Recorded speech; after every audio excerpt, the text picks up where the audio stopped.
Hello friends, Jai Shri Ram. Today we are going to cook Paneer Pulav. So you need paneer, you need some rice. I've taken basmati rice, India Gate, and finely grated simla mirch. This is cabbage. This is imported cabbage. This is carrot, and this is spring onion. So everything is finely grated. You will also need some finely chopped or coarsely chopped. It's up to you. I could not chop it finer than this. These are onion rings. So how to make onion rings? For that, please refer to this video. And then you need some butter and some paneer. We'll be using some salt and turmeric too. That is all. We are not using many masalas, and this is going to be a healthy recipe. Let's get started. So first of all, you take a kadhai, you put this butter into it, and you put it on. I'm putting it on high flame. The first thing you add to this is the onion, because you have to literally fry it, and it should be half burnt, that kind of frying. So put this first. By the time it's getting heated up, I'll even enclose it like this. By the time this is happening, you can cut your paneer into various pieces. Now you can either use a knife for doing this, or better if you do it like this with your hand. The more uneven it gets cut, the better it is. So this is your unevenly cut paneer. So the butter has melted. I will try to fry this onion first. Onion gives a flavor to this butter, and that is why I'm frying the onion first. And then inside that, I'll be frying the paneer. So let this onion take a roast first.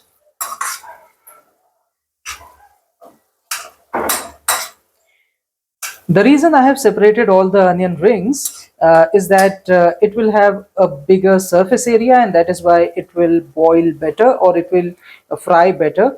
And that is why there are heavy chances that it will almost melt or get fried up, it will burn up.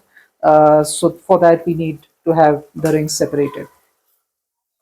I have kept it on high flame, so this is going to cook very soon.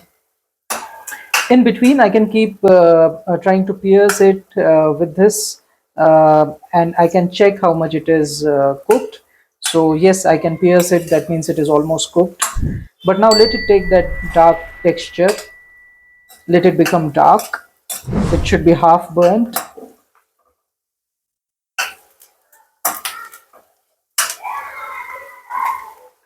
Yes, now it's definitely cooked.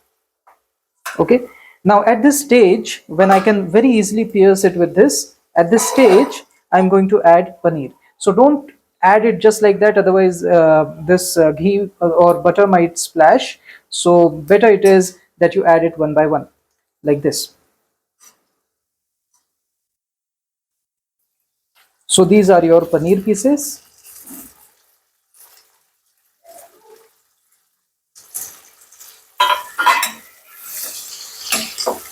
I had taken one big onion and 250 grams of paneer,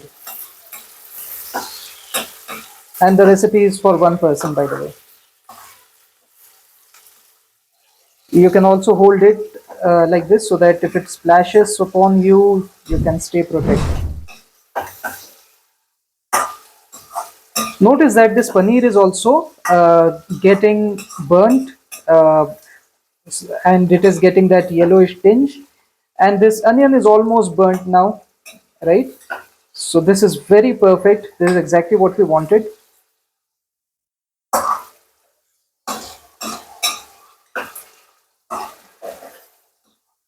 Now let this paneer burn a bit. Okay, so it should be kind of reddish. So till that stage, you have to keep on heating it on high flame.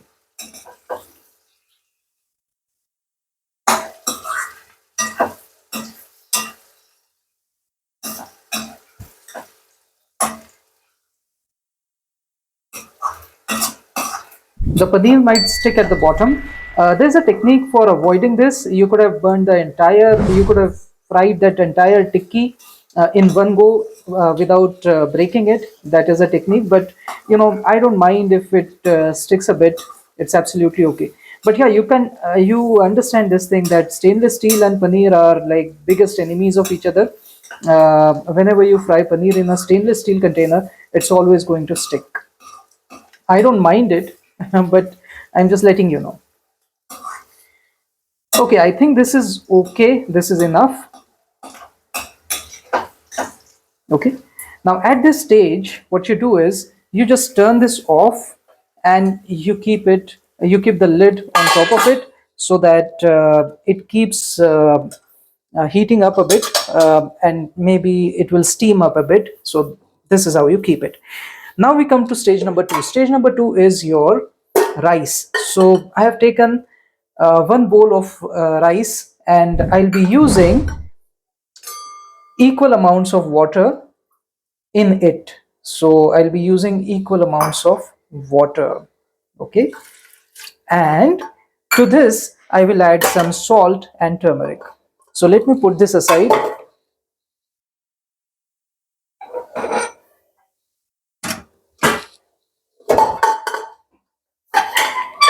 Okay.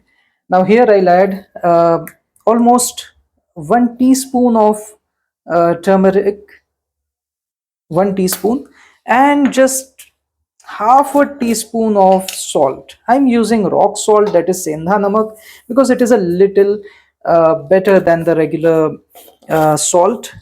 It's better for your health. Okay, and you give it a nice mix like this. Okay, notice that I've used very little water. Okay, I've used very little water, but this much water is actually insufficient. So what you need to do is you need to add twice this amount of water on the outside. So I'm adding 3 times the amount of water on the outside. But within the container, I have put only as much water as I had the rice. Okay, and now you turn on the heat. You keep it on high flame. Now let this give 3 whistles, and I'll see you after 3 whistles. So friends, this cooker has given 3 whistles and it has cooled down now. So let us open and see whether our rice is properly cooked. So you see the consistency of this rice, it is very well cooked. Okay. Now what do I do? I'll just take this out. I'll just remove this. And now we will come back to this mixture.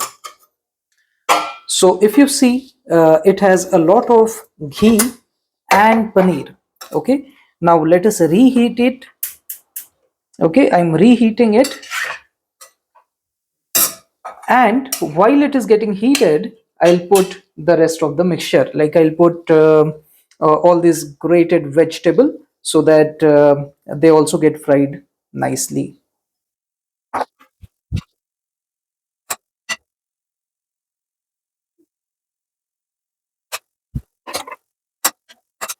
Okay, so mostly this vegetable is properly fried.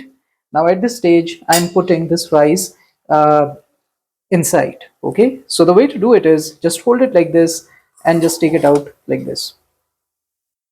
Now you might see that it is a little stuck. All the grains are stuck to each other. Don't worry about it. It's absolutely fine. We had put lesser water, right? And that is why it won't take sufficient length, and the grains will stick to each other. So it's absolutely fine. It's part of the plan.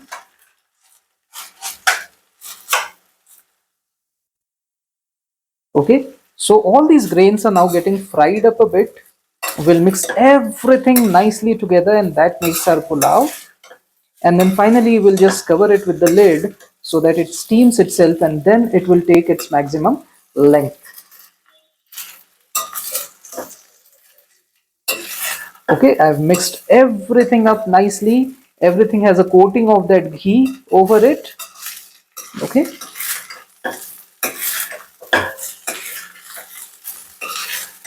and it is being heated on high flame, by the way. Okay, nicely heated up. Okay, now what we do is we will just add some water to it. How much water do you need? You just need like 2 tablespoons of water, and just cover it using this lid. So what will happen is this water is going to evaporate, it is going to cause the steam, and then once again the rice grains will get steamed up. Okay, so we put them in the cooker with less amount of water, so they do not take the complete length. Now is the time when they'll reach their complete length, and now is the time when they'll really soften up, and they should not soften up too much, and that is the reason why we did all this, because before mixing it with all these other ingredients, they should not be very soft, otherwise they'll break into pieces. That is the technique that we follow today. So let it steam for a while, and then I'll show you how it whether it takes enough length or not, whether they are separate grains or not, or they are sticking up together. Let us see that. So see you after 2 minutes. Okay, so 2 minutes are over. Now let me see how it is. Now you see some change in the length. So they have taken their complete length now, and let me show it to you in the plate. I'm turning this off now. So this is how it is. All the grains are separate, and look at the length of these grains. Okay, so this is my recipe for paneer pulao.